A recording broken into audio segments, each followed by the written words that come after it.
Boys, I literally should be sponsored by Twins, right? We've got the Twins, trying to fall out the tree, Twins t-shirt, we've got a Twins hat, bro. I'm kitted out in Twins gear. This is what my mates call the Riz hat, because I wear it in the videos a lot, and it's, you know, just a Rizzler, bruv. So I want you guys, if any of you use Instagram, spam the official Twins account with my name, with my YouTube account, and say, listen, sponsor this man, sponsor this guy. Then I get free Twins gear for life, and I get sponsored. Perfect, win-win. Anyway, there will never ever be a perfect moment.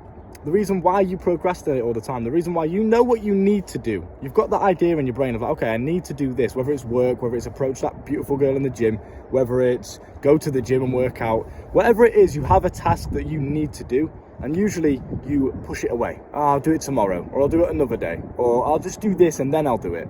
You're always constantly putting it on the back burner, all right?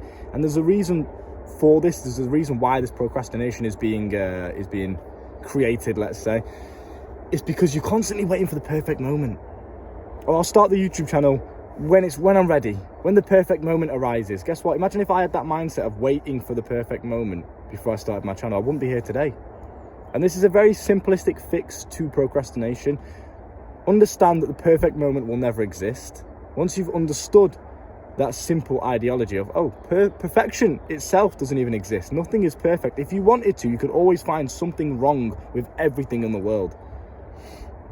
You could always find a reason not to take action, not to go and speak to the gorgeous girl over there that you might never ever see again. You'll always find a reason not to start the YouTube channel. You have to just push all of these limiting beliefs to the side. And when I say this, I literally mean you have to change the words that you tell yourself consciously in your brain. So I know a lot of people say, yeah, just block out the negative thoughts. Just don't think them. Push them to the side. It literally is that simple, though. When you get the thoughts of, like, for example, let's just use cold approaching. There's a gorgeous girl in the gym over there. I always use this, like, cold approaching or speaking to girls as an example, because I know a lot of you guys still struggle with this. It really is so easy. And when you start to, let's say, master the art of speaking to women, although I don't advise that you see it that way. I advise that you see it as just, yeah, I'm socializing. I'm just speaking to another human being. It's just, they're just people, right? I don't see it as, yeah, learn to speak to girls, guys. You know me. I don't preach that shit. But once you, let's say, hypothetically master this art of speaking to a female, you'll understand that, it's so fucking easy. And you'll kick yourself. You'll be pissed off at your younger self because, like, bro, it's this easy and I never did anything. And you're not doing anything because you're procrastinating, because you're waiting for the perfect moment. I'll wait until there's no one else around so I don't get laughed at. I'll wait until she actually looks at me, and then, when she does look at you, then you make up another excuse. Well, I'll wait until she looks again. Or I'll wait until I finish my set, and then I'll go and speak. I'll wait until this, I'll wait until that. There's always something. Bullshit excuses, right? So let's use it as an example. There's a gorgeous girl over there doing hip thrusts in the gym. You're fucking dumbbell shoulder pressing. And you get the idea of, I should go and talk to her. I should go and speak to her right now. She's fucking fit. I don't know her. I've never met her before, but she's fucking sexy. I should go and talk to her.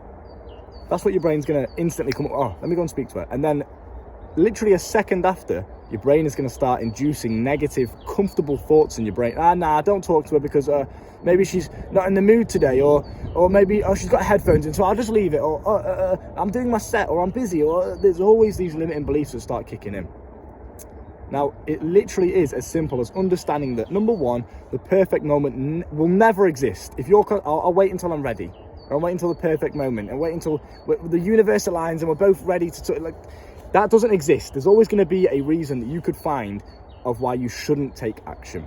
So you have to understand that, okay, perfect moment doesn't exist. Cool, I understand that, so I'm not going to use that as an excuse anymore. Number two is change the thinking patterns that you have. Again, right, very, very simplistic, but rather than thinking negative thoughts like, she might laugh at me, or she might reject me, or I might get laughed at by other people, or this, negative. What you're doing when you're telling yourself those thoughts is you are projecting that energy into the world. So naturally, not only do you not feel as confident as if you were to speak positive thoughts to yourself, but also you're going to hold yourself a bit differently. She's going to respond to that negative energy that you're putting out into the world, and you're most likely going to get rejected. So it's a self-fulfilling prophecy. So you've identified step one, the perfect moment does not exist. And number two is to simply just flip these negative thoughts into positive ones. I don't care if she's not ready to speak to me. I don't care if she's got headphones in. I don't care if, I'm busy. I don't care if I don't feel like it. I don't care if I'm not ready. You have to be adaptable. You might never ever see that girl ever again. And this has happened to me in the past, and this is why I have this understanding of the situation, because there's been times where I've been sat on public transport, on the tram, okay, and there's literally a beautiful girl opposite me. We're both sat, I'm sat on this chair here, she's where you are, okay? We're sat, we're just chilling, whatever, on the tram. I got my headphones in, coming back from my 9 to 5 at the time, and we both make eye contact, and we look at each other.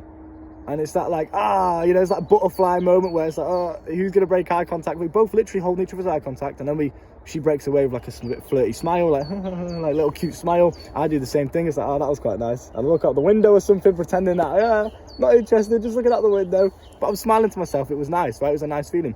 Guess what? Never saw the girl ever again. She was clearly interested.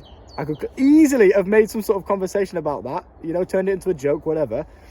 Hindsight's a beautiful thing, it really is, but it's also quite frustrating. It's bittersweet looking back to I literally could have just gone and spoke to her and gotten a number, and you never know, she might have been my girlfriend. We might have had a very beautiful, loving relationship. You never know what can come of these situations unless you try. But guess what? I would never know now. That regret, I promise you right now, that regret is always worse than rejection. What is the alternative? Guess what the excuse was that day? She's got her headphones in, so I'm not going to bother her. She's literally looking at me dead in my eyes and then smiling at me. Bro, what more signs do I need? Do you know what I mean? It's just, your mind will always try and keep you comfortable. It's always going to try and keep you in your comfort zone. Your caveman brain wants to keep you safe. So every time you feel a bit of fear or a bit of uneasiness or a bit of discomfort, it's going to try and steer you away from that. All that your caveman brain cares about is keeping you alive, keeping you as comfortable and as safe as possible. That's it. But you're not going to grow from that. So in that situation where I thought to myself, let's just use it as an example because it's the perfect way that we can talk about step 2, which is changing your thinking patterns. I was sat there and thought to myself, instantly the negative, instantly the worst case. Oh, well, she's got her headphones in, so she's probably not interested, or she's probably, doesn't want to be spoken to, which is most likely true. But now she's seen me and she's smiling, she's making eye contact, so clearly she's interested. If she didn't want to be spoken to, she would look out the window. She wouldn't hold my eye contact for that long. She wouldn't smile at me. She wouldn't show any sort of interest, let's say, if she didn't want to be spoken to. So you have to literally almost lie to yourself and flip the script in your brain. She's got her headphones in, but she's smiling. But I can be the exception. I don't care if she's, I'm not really feeling it. I'll be the exception.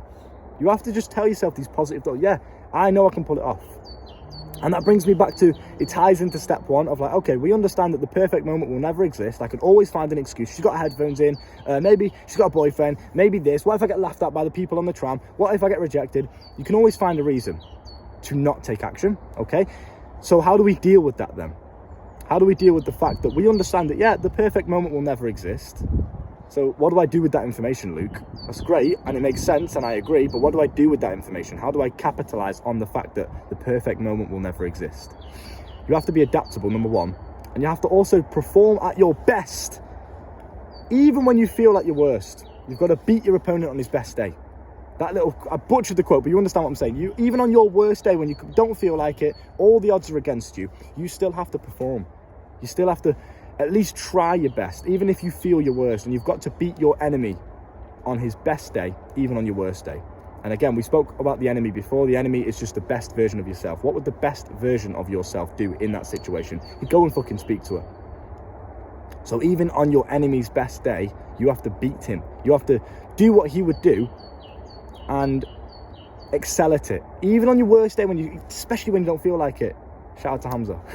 All right, you've got to do that, and you've got to you've got to just have this almost egotistical mindset of like, bro, I don't give a fuck how many odds there are against me. She's got her headphones in, she's looking out the window, she might not be interested, I might get rejected, there's people around me. I don't care. All these odds that are stacking up, I can still perform. I can still be the fucking man and just get a number. I can still do that. I'm the fucking man. I can pull it off. I can defy the odds. I can go against the norm, let's say. I can be the exception. Usually she wouldn't speak to guys on the track. Well, I can be the exception. Any excuse that your bullshit brain can think of, you have to just convince it the otherwise. Yeah, I can be the exception. I'm the fucking man. I can do whatever I want. Okay, and it also just understanding that because the perfect moment will never exist, if you do not take action, you'll never get what it is that you want. So, for example, my success on YouTube. I want that success. I want the rewards. I want the rewards of helping young men. I want the rewards of the success that comes with YouTube. I want that. You have to focus almost selfishly on what you want. Forget about the work. Well, it's not right. It's too oversaturated. I don't give a fuck if it's too oversaturated. I'm coming in here and taking over. That's egotistical, almost arrogant. In your brain, that's what the thoughts you have to tell yourself. You have to almost be arrogant in your own brain. Obviously, don't portray that arrogance to the world because it's a not very likable trait, but In your brain, yeah, of course you can be as arrogant as you want. Tell yourself that, like, I'm the fucking man, I'm the best here. Of course she's going to want my number. It's easy for me. It's nothing. Of course I'm going to succeed on YouTube. It's easy for me. It's nothing. I don't care if it's saturated. I don't care. I'm not ready. I don't give a fuck. I'll adapt. I'll correct the course as I go along. I'll adapt to the present moment and I'll just correct the course. Even if I don't feel ready when I take action, I will be ready. When I start going, when I start getting that momentum, start getting that flow, when I start speaking to her, when I get up and force myself to go and speak to the girl, that's it. I'm in the flow. I'm in the momentum. Then I'll adapt. Then I'll be ready. You got to take the action first and commit to the fear in order to feel ready. I hope I'm making sense here. I hope I'm not just going off on a side tangent, kind of rambling, but I hope something has clicked in your brain. You realize, the reason I keep procrastinating is because I'm waiting for the perfect moment. I'm waiting until I feel ready. That's never going to happen. You have to just act anyway. Even when you don't feel like ready, even when you don't feel like doing it, you've got to just do it anyway. And you know that's where discipline comes in, okay? You've got to compare yourself to the best version of yourself. What would he do in that situation? He'd fucking take action. Just do it. And he'd adapt. He's a fucking G. He's the fucking man. All the odds that you can think of, I don't even give a shit, even if they are true. Yeah, she's got headphones in. Maybe she's in a bad mood. Maybe she's got a boy. I don't give a fuck. I can be the exception. That's how I see it. You have to be really egotistical in your own brain. Yeah, of course I can do that. Because that just kills fear. Because it's like, yeah, I'm the fucking man. Even if I feel fear, I can still pull it off. Because I'm that good. So just keep that in mind. The perfect moment does not exist. You have to be adaptable. Just gotta fucking go for it. You have to create your own perfect moment. Alright? Keep that in mind. The coaching is down below in the description. If you want to learn more from me on a personal basis, come and talk to me face to face. We'll be on a little Zoom call together. It'll just be chill, like a little FaceTime session. All right, we can learn from each other and extract a bit of positive energy from the call as well. I can take you from wherever you are now, maybe the shy, awkward, stuttering, bit of a nerd, not really successful with women, maybe you're addicted to porn. All of these negatives that are dragging you down and stopping you from fulfilling your potential in life, that potential that you know you have. You can feel the ambition, you can feel the energy. You know you've got it, but these are the things that are holding you back. These are the things that are stopping you from progressing. It's like a wall that's blocking you. Porn, shit with women, negative self-image, negative mindset, negative family members, cheated on. Whatever the block is, I can help you overcome that with teamwork, with a new perspective, an outside perspective, an unbiased perspective. I don't know who you are. I'm not emotionally attached to you, so I can give you the best advice, the most real, authentic advice, like a big bro. All right? Come and learn from me. Take yourself from down here all the way to the fucking top. Join the winning team, link in the description below. One-to-one coaching, I'll see you there. Look after yourself, stay safe, but see you soon.